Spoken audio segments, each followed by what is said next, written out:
Seated on the dais with me, Honorable Lieutenant Governor Sahab Manoj Sinha ji,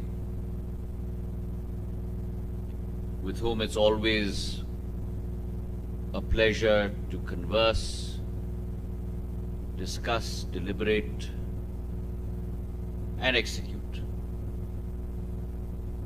A person driven by passion, a person driven by commitment to Janaseva, to public service, who carries with him a long history and tradition of the same. Secretary in my department, Rajiv Bansal ji, Principal Secretary Civil Aviation J&K Alok Kumar ji, Additional Secretary in my department Usha Padi ji, Chairman FICCI Civil Aviation Committee, President of Airbus India Remy Millar. Seated before me, captains of industry, members of the civil aviation fraternity, honored guests, members from Jammu and Kashmir, and most importantly, my friends from the media. So let me first welcome you all to the 4th edition of the Heli-India Summit this year, 2022. And it indeed is a pleasure and an honor that this year we are having the Heli-India Summit in Srinagar, in Jammu and Kashmir. The idyllic location across the world known as the Venice of the East,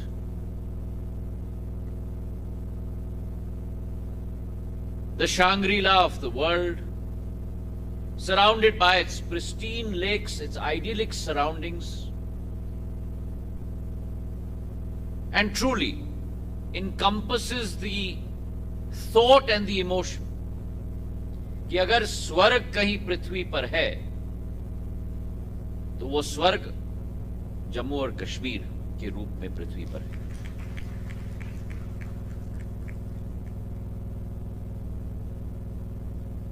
It indeed is also extremely important that in today's day and age,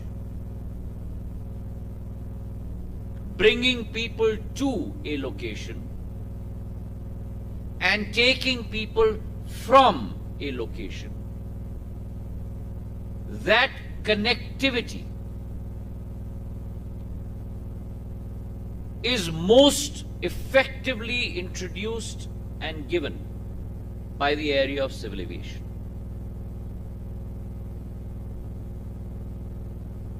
अगर आपके और हमारी जिंदगी में कोई परिवर्तन पिछले 40-50 वर्षों में आया है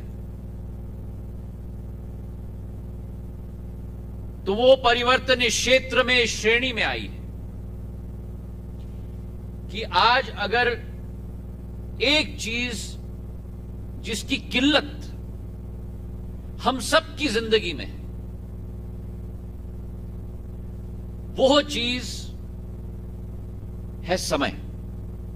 आज मनुष्य के पास समय नहीं, और इस वातावरण में, इस परिप्रेक्ष्य में, जब मनुष्य के पास समय की किल्लत होती है तो फिर नागर विमानन क्षेत्र का, सिविल एविएशन से क्षेत्र की प्राथमिकता और महत्वपूर्णता 100 गुना ज्यादा बढ़ जाती है. चाहे वो व्यक्ति व्यापारी हो, चाहे वो व्यक्ति बिजनेसमैन हो, चाहे वो व्यक्ति जैसे मनोज सिन्हा जी कह रहे थे अभी पर्यटक हो. He wants and she wants point to point transfer in the minimum period of time. And earlier generations before us who had the capability to take 5 days off, 6 days off, today everything is done in spurts. People like to leave on a Friday, come back on a Sunday. And therefore, if you give them the option of going by rail or going by highway, a 6-hour journey, an 8-hour journey, that no longer becomes an option. And therefore, civil aviation today has become the need of the hour, not only for India, but across humankind, across the globe. And it also brings with it two very important multipliers. The economic multiplier of civil aviation is almost 3, which means that for every dollar invested in the civil aviation sector, the dividend is almost 3x of that. And along with the economic multiplier, there is another multiplier. That is the employment multiplier, which is that for every direct job that civil aviation creates, there are 6.1 indirect jobs that are created by civil aviation. And therefore, civil aviation across the world today forms a very important cog of the wheel of economic development. एक और परिवर्तन आया है. पुराने जमाने में प्राथमिकता होती थी कि जिस शहर, जिस क्षेत्र में आर्थिक गतिविधियां बढ़ रही हैं, वही क्षेत्र, वही शहर विमानतल की मांग रख सकती थी. आज वो पूरा पैराडाइम, वो पूरी सोच, वो पूरी प्रक्रिया पूर्ण रूप से तब्दील हो गई है. आज जहां विमानतल बनता है, उसी क्षेत्र की आर्थिक प्रगति की पहिए घूमने लगते हैं. और इसी सोच और विचारधारा के साथ हमारे प्रधानमंत्री जी की दूर दृष्टिकोण देखिए. जिस भारत में केवल आजादी से 2013-14 तक 74 विमानतल थे. We had only 74 airports in our country from 1947 till 2013 and 14. In the last 8 years, we have added 67 airports, waterdromes and heliports in a period of only 8 years from 13-14 to 2022. तालियां थोड़ी कम बजी. नहीं, मैं बताता हूं क्यों, क्योंकि आगे के दृष्टिकोण भी मैं दे दूं. So we have gone from 74 to 141. But I commit to you that in the next 5 years, we will go from 141 to above 200 airports, waterports and helidromes in the country. That is the pace of progress we are seeing. That is the churn we are seeing in the civil aviation sector. And which is why I have chosen Jammu and Kashmir to be the source of the Heli-India Summit this year. Manoj Sinha ji and I have had many conversations. बड़ी बार हम लोग ने चर्चा की है कि प्राथमिकता हम कैसे दें. मैंने उनसे निवेदन किया कि वैट आप कम करिएगा. मैं इस मंच से उनको तहे दिल से धन्यवाद अर्पित करना चाहता हूं. पहला यूनियन टेरिटरी जिसने सार्थक कदम लिया, वो मनोज सिन्हा जी के नेतृत्व में जम्मू एंड कश्मीर ने सार्थक कदम लिया. 26% से 1% तक घटा दिया और इससे वृद्धि आई. अर्थशास्त्र में एक कॉन्सेप्ट है, लैफर्स कर्व का कॉन्सेप्ट है. And what is the Laffer's curve concept? कि आप टैक्स रेट कम करोगे तो आपकी रेवेन्यू में बढ़ोतरी होगी, और जो सैक्रिफाइस रेवेन्यू का आप करोगे वो टैक्स रेट कम करके एक छोटे भाग का, वो भाग बड़ा होकर लो टैक्स रेट में उससे ज्यादा रेवेन्यू आपको मिल जाएगा. और वही लैफर कर्व का आर्ग्यूमेंट जम्मू एंड कश्मीर में तब्दील हुई. जब मनोज सिन्हा जी ने वो कदम लिया और वैट रेट को घटाया, उसके 2 हफ्ते के अंदर जो रीफ्यूलिंग जम्मू कश्मीर में होती थी उसमें 360% वृद्धि हुई, क्योंकि एयरलाइंस वहीं जाएंगे जहां वैट कम होगा, क्योंकि उनका खर्चा कम होगा, रिफ्यूलिंग वहीं करेंगे। तो एक रिफ्यूलिंग में 350%, 360% वृद्धि हुई, और दूसरी एयरलाइन कनेक्टिविटी में भी वृद्धि हुई। आज तो इतना खचाखच हो गया है श्रीनगर और जम्मू कि हम लोग ने ताबड़तोड़ निर्णय ले लिए कि जम्मू में हम लोग नया सिविल एन्क्लेव बनाने जा रहे हैं 861 करोड़ रुपए के, ताकि जम्मू का विस्तारीकरण हो पाए। और श्रीनगर में जो वर्तमान टर्मिनल है 20,000 स्क्वायर मीटर का, उसे 3 गुना बढ़ाकर 63,000 स्क्वायर मीटर का एक्सपेंशन हम लोग करने वाले 1,500 करोड़ की। ये एक संकल्प प्रधानमंत्री जी का है। जम्मू कश्मीर भारत का ताज है, और एक ऐसा वातावरण प्रगति और विकास का हमें बनाना होगा, और वो नागर विमानन क्षेत्र एक मुख्य अंग है उस सपने को साकार करने के लिए। मैंने निवेदन किया है मनोज सिन्हा जी से कि श्रीनगर में थोड़ी जमीन की जरूरत है। उन्होंने आश्वासन दिया है कि जल्द से जल्द वो उपलब्ध करवाएंगे, ताकि ये महत्वाकांक्षी योजना, very important expansion program, can be executed at the earliest. Today is a day of Heli Summit, so I will only talk mainly about helicopters, because enough is said about airports, enough is said about planes, but not enough is said about helicopters. We have people here from the army for whom helicopters is a very important part of their operations, the Air Force. And प्रधानमंत्री जी's concept is कि सब उड़े और सब जुड़े, and therefore today's conclave is aptly titled, the mission mode of today's conclave is helicopters for connectivity. And helicopters, ladies and gentlemen, have multifarious roles. The first, they provide urban connectivity. What was thought of as a luxury before, what was thought of as an elitist product before, कुछ चुनिंदा लोगों के लिए आज विश्व भर में, और मुझे इस बात की खुशी है कि मेरे कार्यकाल में हमने शुरुआत की है कि भारत में भी इंटरसिटी और इंट्रासिटी ट्रैवल हेलीकॉप्टर के जरिए आज मुंबई में, बैंगलोर में जो 1.5 घंटे लगते हैं एयरपोर्ट से शहर पहुंचने तक,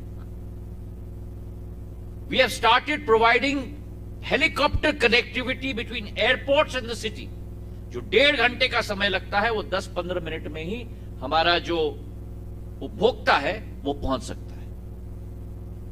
और ये कुछ चुनिंदा लोगों के नहीं, कोई 25,000 का भाड़ा नहीं, कोई 30,000 का भाड़ा नहीं। In 2,500 rupees, in 3,000 rupees, the person can reach from the airport to the city. So urban connectivity, intra-city, intercity, important part is paid by helicopters. The second area, medical service. Those of you who are connected with health, Bhagwan na kare, but if there is an accident, across the world there is a period known as the golden hour. उस 1 घंटे में आप लोगों की जान बचा सकते हो। But if the accident is on a highway, unless you are able to provide helicopter connectivity to the nearest hospital, that golden hour is frittered away. So helicopters have a role to play in medical services as well. And the third is disaster management. Whether that has to do with floods, whether it has to do with rescue operations, providing amenities. And I'm very glad to see that Jammu Kashmir का एक कीर्तिमान स्थापित हुआ है कि sky crane helicopter के साथ, जो पहले कभी संभव नहीं हो पाया था, 2017-16 में आप लोगों ने ट्रांसमिशन लाइन इरेक्ट किया है स्काई क्रेन हेलीकॉप्टर के साथ हमारा जो पीर पंजाल माउंटेन रेंज है, उस पीर पंजाल माउंटेन रेंज में आप लोगों ने ट्रांसमिशन टावर्स को इरेक्ट किया। So these are the multifarious roles that helicopters can play. Now I like to talk about the journey over the last 1 year। साधारण तौर पर समिट्स तो सदैव आयोजित किए जाते हैं, लेकिन मेरी कोशिश रही कि हमें मॉनिटर करना चाहिए कि पिछले समिट से इस समिट तक कितनी प्रगति हुई, कितना सफर हम लोग तय कर पाए। नहीं तो हर समिट में वही चर्चा होती है। पिछला समिट हमारा देहरादून में था सेना से। मैं कोशिश करता हूं कि पहाड़ी राज्यों में, दूर दराज के राज्यों में, जम्मू कश्मीर हो, पहाड़ी राज्य हो, उत्तर पूर्व के राज्य हो, we must keep our heli summits in those places which provide that last mile connectivity। और देहरादून के समिट में हमने कई प्रण लिए थे। उन 8 प्रणों में हमने क्या कार्य किया है मैं आपके समक्ष रखना चाहता हूं। The first thing that we had done was started a heli seva portal। राजनीतिक जीवन में और गैर राजनीतिक जीवन में मैंने हेलीकॉप्टर का बहुत इस्तेमाल किया है पिछले 20-25 सालों में, और एक उपभोक्ता के रूप में आप समझ लो, क्योंकि थोड़ी टेक्निकल नॉलेज हेलीकॉप्टर्स की मंत्री बनने के पहले मुझे भी थी, क्योंकि इतना मैं उड़ा हूं। जो कठिनाइयों का सामना करना पड़ता है, परमिशंस के लिए कठिनाई, प्रोसेसेस के लिए कठिनाई, आर्मी से अलग एमआईसी से परमिशन लेना, एटीसी से अलग परमिशन लेना, उनको कोऑर्डिनेट करना, अलग अलग नियम। तो हमने निर्णय लिया कि एक हेली सेवा पोर्टल हम स्थापित करेंगे, and we will ensure that all permissions are processed online.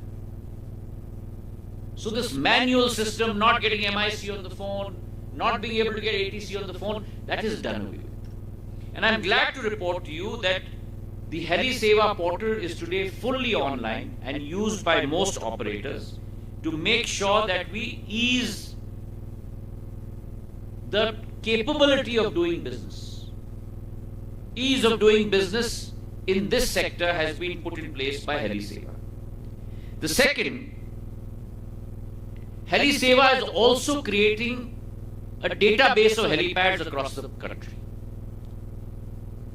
And along with Heli Seva, we've also brought in Heli-Disha। राष्ट्र भर में हमारी कोशिश है कि अतिरिक्त हेलीपैड्स हम लोग स्थापित करें। Our ultimate goal is to make sure that every state government or union territory government establishes at least one helipad per district. And I'm glad to report to you today that with this Heli-Disha, we've put together guidance material on helipads in every district for every state government and disseminated it to 780 districts across the country. क्या norms होने चाहिए helipad की? क्या distance होनी चाहिए obstruction से?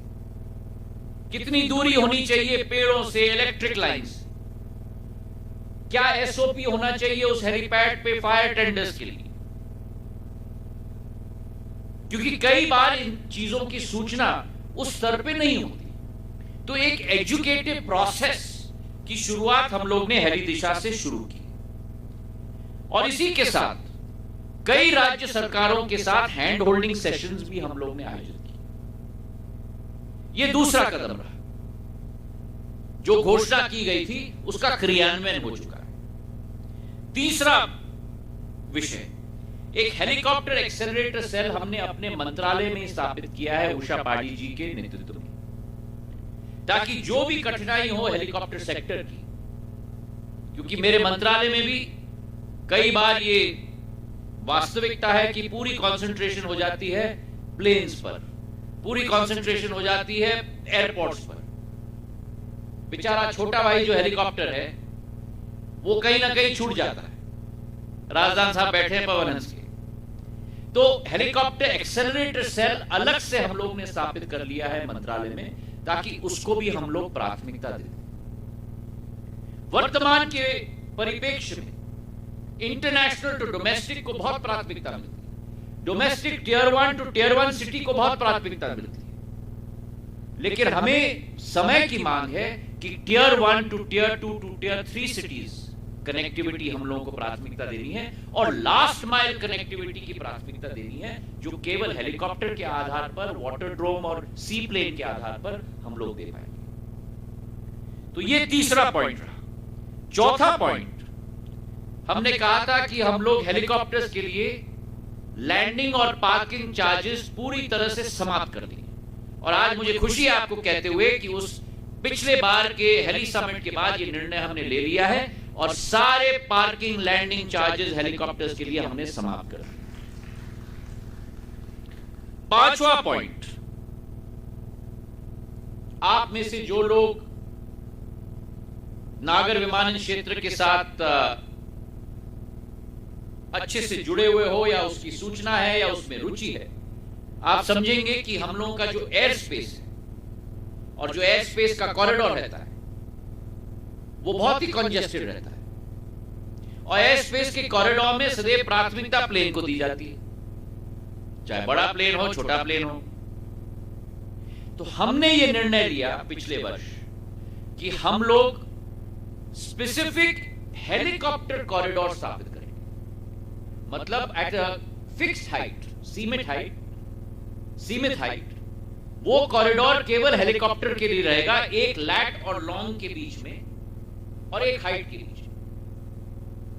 तो सारे तीनों वेक्टरों को लेकर, अगर मैं सिविल एविएशन की टर्मिनोलॉजी इस्तेमाल करूं, उन तीनों वेक्टरों को लेकर लैट, लॉन्ग एंड हाइट एक हेलीकॉप्टर कॉरिडोर हम लोग स्थापित करेंगे, which will be only for helicopters alone. And we have established 3 helicopter corridors in the country today, all along very congested routes. The first between Mumbai and Pune. So there is a dedicated helicopter corridor between these two. The second between Gandhinagar and Ahmedabad, dedicated helicopter corridor. And the third between Shamshabad and Begumpet. So 3 helicopter corridors have been created, and I commit to you that in the near future we will create additional helicopter corridors where there is greater congestion to provide a new area for these sectors to grow. The 6th area, we have spoken with the Ministry of Road Transport and Highways, and we have requested them that for all new highways that are being constructed in the country, जितने भी नए राष्ट्रीय राजमार्ग या नए highways बन रहे हैं पूरे देश में, वहां एक हेलीपैड, जब डीपीआर बन रही है हाईवे की, उसमें हेलीपैड को भी सम्मिलित किया जाए, so that infrastructure is created from the get go. It does not have to be created after the highways has been put in place, and they have agreed with that, which is a very important step. And lastly, we have upgraded the Juhu Air Base, most importantly to accommodate night operations along with IFR. So that will give greater fillip to the sector in the days to come. So that is our action taken report based on the last Heli Summit in Dehradun. And I am confident that with the discussions and deliberations today, we will get many more action points, which I commit to you, we will execute on before the next Heli Summit in 2023.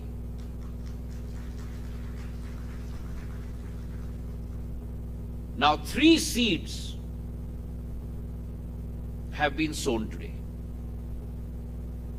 3 नए बीज हमने आज बोए, और इनके बारे में संक्षिप्त में मैं आपको बताना चाहता हूं।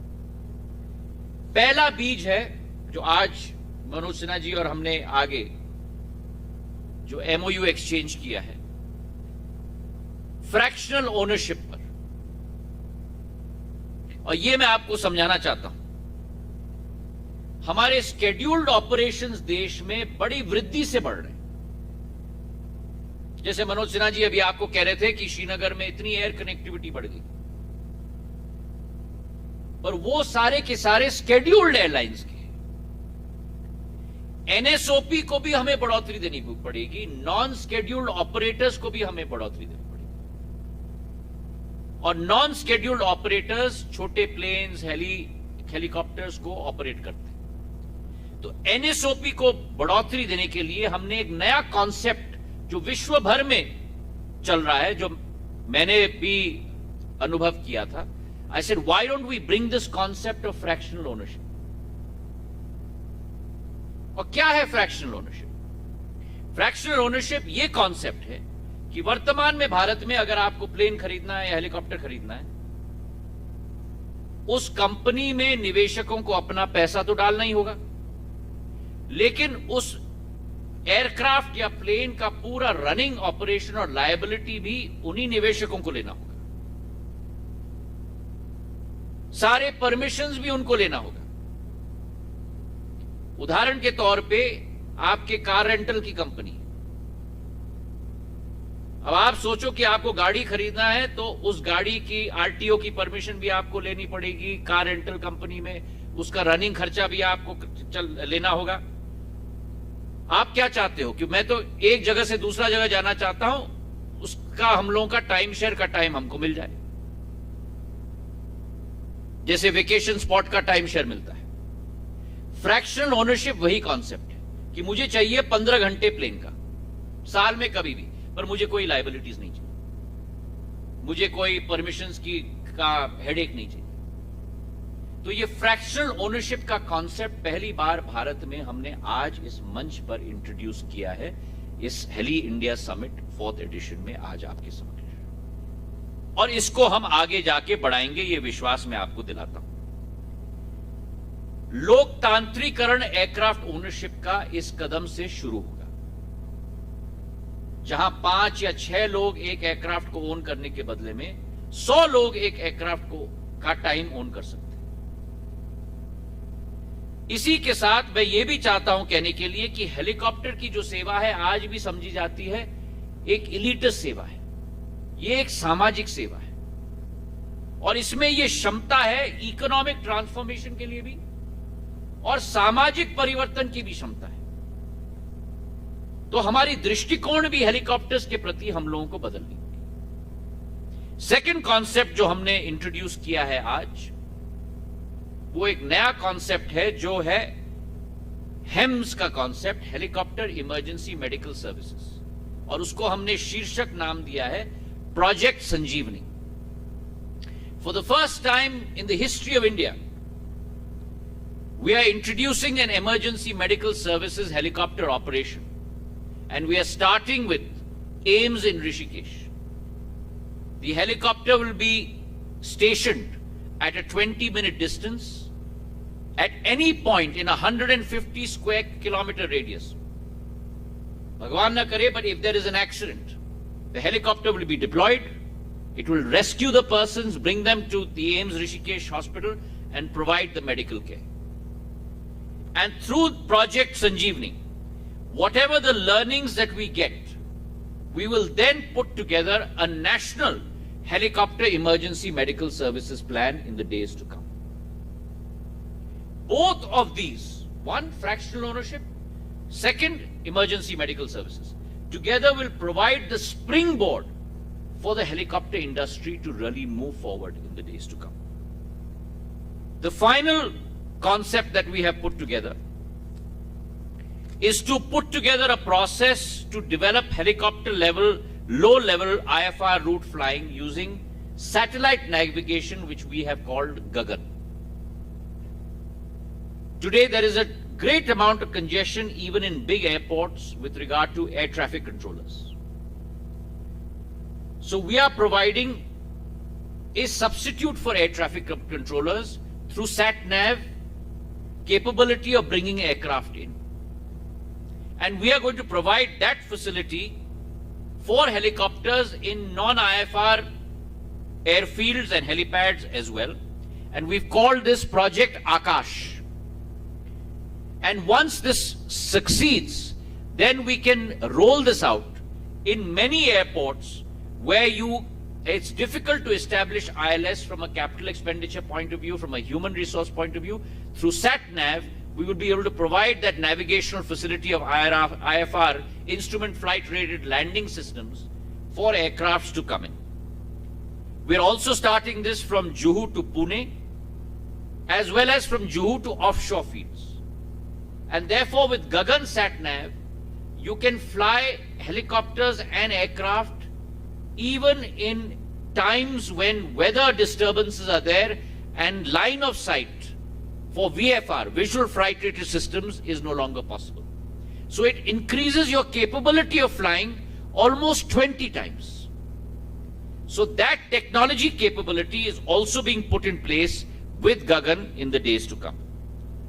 So 3 important steps I'm going to repeat. Number 1, fractional ownership. Number 2, helicopter emergency medical services. And number 3, using Gagan in the helicopter space for low-level flying with SAT navigation capability, for IFR capability to bring aircraft in even in areas where visibility is low. Finally,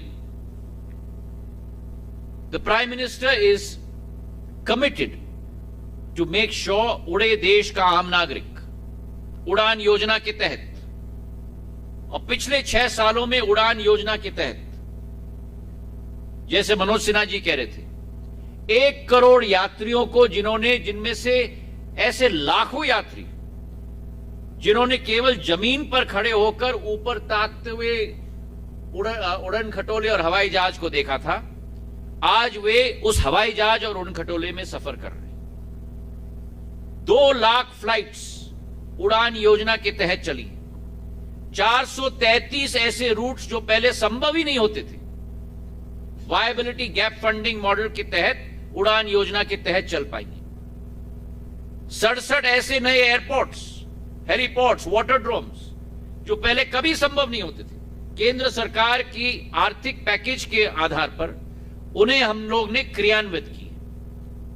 तो उड़ान योजना, जो प्रधानमंत्री जी की सोच थी कि हवाई चप्पल पहनने वाला भी हवाई जहाज में जाए, आज वो साकार हो चुकी है मेरे भाई और बहन।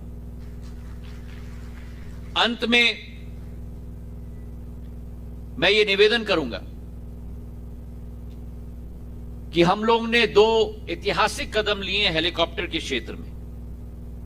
पहला कि हमने सिंगल इंजन हेलीकॉप्टर्स को स्वीकृति दी है ऑपरेशंस के लिए, और दूसरा कि एनएसओपी परमिट के आधार पर हम लोग ने ऑपरेटर्स को स्वीकृति दी है कि वो शुरुआत करें जब तक वो एससीओ परमिट, शेड्यूल्ड ऑपरेटर का परमिट न ले पाए। इससे तीव्र गति से कार्य शुरू होगी। और पिछले 2 सालों में जो शुरुआत मैंने कहा कि पहाड़ी राज्यों में, जम्मू कश्मीर में, उत्तर पूर्वी राज्यों में ये लास्ट माइल कनेक्टिविटी हमको बढ़ानी होगी।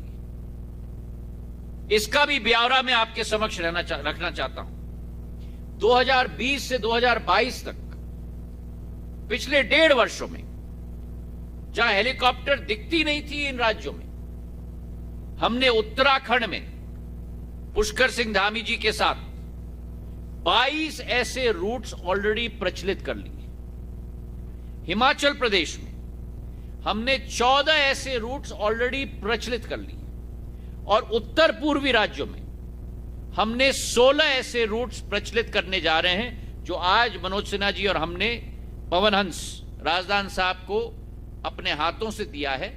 उत्तर पूर्वी राज्यों में कुल मिलाकर 52 ऐसे रूट्स हेलीकॉप्टर्स के जरिए हम लोग ने प्रचलित की।